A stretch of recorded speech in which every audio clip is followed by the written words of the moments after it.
যে মানুষটা জীবনে কোনোদিন মেসির ভক্ত ছিল না, তাকেও কোনো না কোনো দিন টিভি সেটের সামনে বসে বলতে হয়েছে, ভাই মেসি একটা জিনিসই।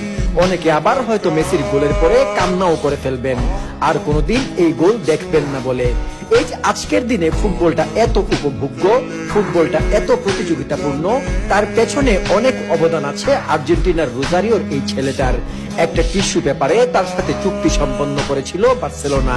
সেই বার্সেলোনাকে সম্ভাব্য সবকিছু জয়ের স্বাদ দিয়েছেন এই মেসি। একসময় তাকে ক্লাব লিজেন্ড বলা হতো, কিন্তু তিনি নিজ দেশের হয়ে বিশ্বকাপ জিতে বন্ধ করেছেন সেসব সমালোচনাও। কিন্তু এই মুহূর্ত সহজে আসেনি। একসময় আর্জেন্টিনার মানুষই তাকে ঘৃণা করেছিল, তার জার্সি পুড়িয়ে ফেলেছিল। সারা বিশ্বের কাছে তিনি হয়ে গিয়েছিলেন ট্রোলের পাত্র।